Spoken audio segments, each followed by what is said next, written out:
Welcome back, everybody. Jake from Ohio State here again. Talking about another cool knife from the recent purchase. I got a little batch of them and I've gotten used to these guys rather quickly, so we're going to go over them. Today, I am going to talk about this knife, even though it is discontinued, the Kizer Kesmec, as the thumbnail said. Even though it's discontinued, it is still quite available. You can, of course, find it on eBay on multiple different colors and so on. But your main websites, such as Blade HQ and Knife Center and Knife Plus and Knife Plus and all that stuff, they're going to have varying prices on them.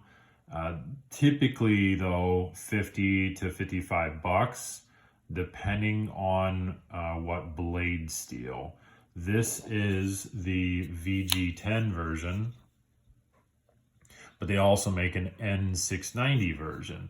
Everything else is the same on it. You know, this is part of their Vanguard series, which uses G10 for the handles and scales on it. But so look to see which one you want. Now, I've did a couple of different sites. I think Knife Center has the VG10 one for 83 bucks. But I got this from Knife Center because at the time it was $54 for VG10. But I've now seen it on Blade HQ. They also have both of them for around 50 bucks, either N690 or VG10. So that's up to you around what you want. But they, again, as of right now, still available. So it's certainly worth mentioning. And once I held this and used it for a little while, I immediately realized why Kizer has such a good name, and I just want to talk about it right away because it is a terrific knife. Now, it's a bigger knife, right? So overall, you got 8 inches worth of length, which gives you about a 4.5 inch handle, 3.5 inch blade.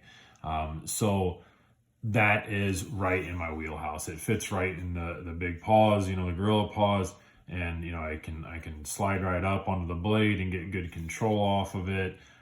It's really good. It doesn't bunch my fingers up. You know, you got one large choil there, and then the rest of your fingers can kind of do what they want. You can choke up and really get a bite, or if you're going to kind of float your fingers down and really get into it, you can do that as well. And that is just a good design on the handle. It's the ergos on it are great. They've done a good job with these G10s. There's not really texturing. Not like a heavy texturing, I'll say that. You can see it in there. You know, they got kind of some grains running through there, and they've got a few different little swedges, and everything's nice and rolled off. And, you know, the back spacer on it has a lot of good traction on it as well, so that bites in. He's really, really good. This row of jimping up front that starts on the frame and then goes out onto the blade itself right there with the stop pin. That bites in nicely, but it's nothing over aggressive. They are sitting below the handles inside of there, so it's nothing that's going to really dig into you. But because of that design, you can start to feel you'll get traction, and then when you hit there, you know, they basically stop in there and give you that little mini tank track on your hand, which is what I kind of look for. So, you know, on the other side, I will go ahead and talk about this pocket clip. It is becoming sort of an obsession with myself that I have a lot of knives and that I'm kind of honing my collection on what I really want and what I really love, and then even some knives where I like them all except for that pocket clip. And thanks to Jay over at the Knife Beater, he put out a great video called Look Ma No Mods, and he was talking about all these different pocket clips from MXG that fit other knives and what they were designed for. So for instance, this pocket clip, I'll show you the one that comes on it, which isn't terrible. I'm not saying this is terrible, but if you're going to be able to upgrade to, you know, something that looks, I mean, I think that looks so much better. You know, that's the factory one's not a hideous clip, but that deep carry just looks so much cooler. You know, even if it MXG, I think their only plane they have is kind of this tumbled finish, so it doesn't quite match the other satin accents, but that's all right. I mean, you can rub that down, I think, and get rid of that, right? I don't know, I never tried. I sort of just thought that maybe you can do that.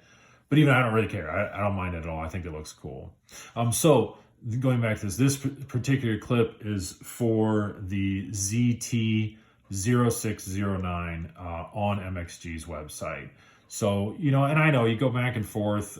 You know, I've talked to several nice people about this, that I'm kind of getting into this so much that, you know, I buy a knife that's 54 bucks and then I go buy a $23 clip for it, and put that price right back up into the $70, $80 range. But again, if it's a knife that I know that I like and I'm gonna keep, well, you know, we do it with our cars and we do it with everything else. You buy, you know, subs and rims and tint and everything else for a car. Well, this is my hobby, right? This is our hobby. So why not take a knife that you know, you already love 99% and bump it up a little bit more?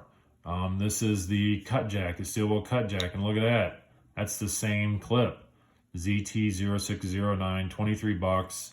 You know, so yeah, you take, this is what, a $40 knife, and then you got $20 worth of pocket clip. But now I love this knife even more, and it carries so much so much better, that I really want to carry it even more often. So, you know, that's kind of what I saw with this one right away, that why not put a better clip on it?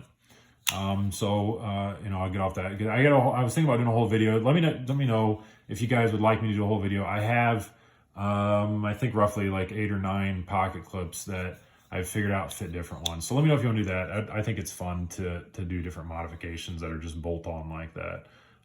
So put that down in the comments if you feel like I should do that. Anyways, so going back to the Kizer, because I am really excited about this knife.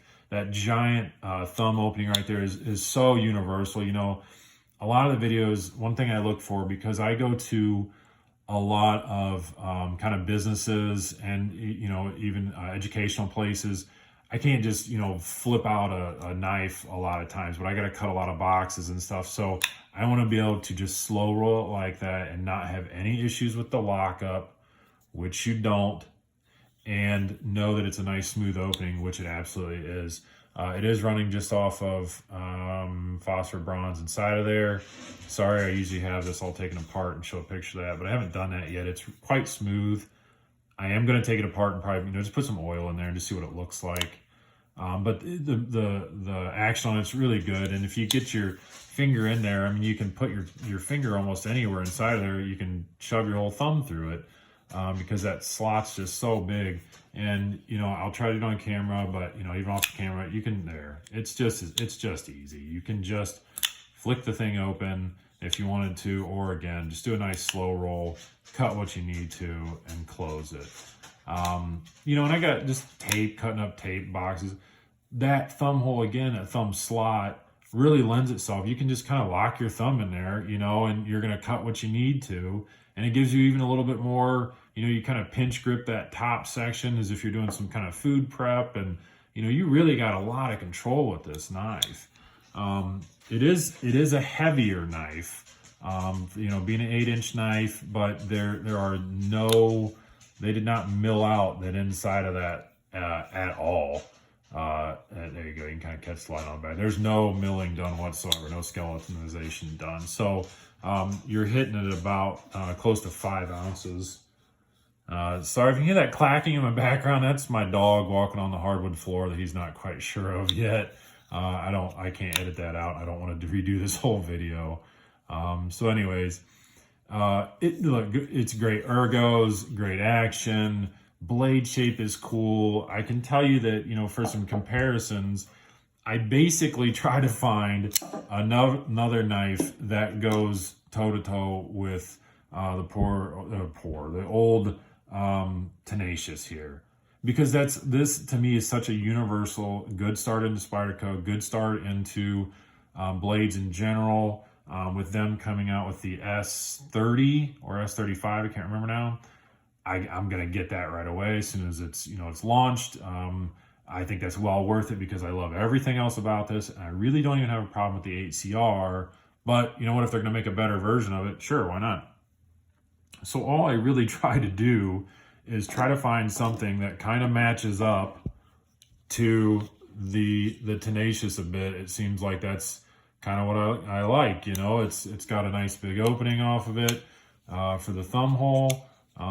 Same there. You know, it's almost the same kind of length overall. It's heavier. This is the lightweight version, but You know, just so you guys get that idea, it's a little longer, but I mean, the blade shape's really, really similar. I'll bring that down a little bit more. Blade shape's pretty similar. This is a little more thin. You know, it's got a little more of a point coming out to it. You can see it's a little longer there. But overall, pretty close, right? You know, on the same thing. I mean, there's a Tenacious. There's your, this is going to be quite a bit smaller, but the Alcyone from Spyderco, same concept. What else I got over here? All the, this is the same thing, just another knife that I can either flick or just roll out. The steel wheel Tasso. You know, it's all the same kind of, this is sort of just what I go after anymore, it seems like. Let's see, this new Cold Steel Airlight. I'm probably going to do a review on this guy because, as many have already said, that this guy is a winner. But there lines up pretty nice with that as well. Oh, bug out. Let's do a bug out too. Why not? You guys kind of see it with a bug out. Let's scoot these guys up a bit. There you go. So that's a pretty good comparison of it, size-wise as well. Again, prices are all over the place with this thing. It is a really good knife. It's the first from, you know, the Vanguard series, honestly, first Kizer I've ever owned. So, you know, maybe they're all like that. I don't know. I looked at also buying the Kizer Yukon, which seems to be more of just a thinned out version of this. So that might be kind of cool as well. If somebody has that out there, you know, let me know. Let me know how it stacks up. Does it open nice and easy? And I know I've already looked at the pocket clip for it. You can get this same clip. It looks like the same hole, you know, hole spacing on it. So anyways, really good knife. I dig VG10. Of course, the G10, you know, that's fine. It's some sort of polymer that's very rigid. Nested liners that aren't milled out, so a little bit heavy. 8 inches, 4.5 handle, 3.5 blade, and almost 5 ounces. There you guys go. Again, you know, like I always tell my family, promote positivity. Go out there and be happy. And I hope somebody else be happy as well. All right, guys, take care.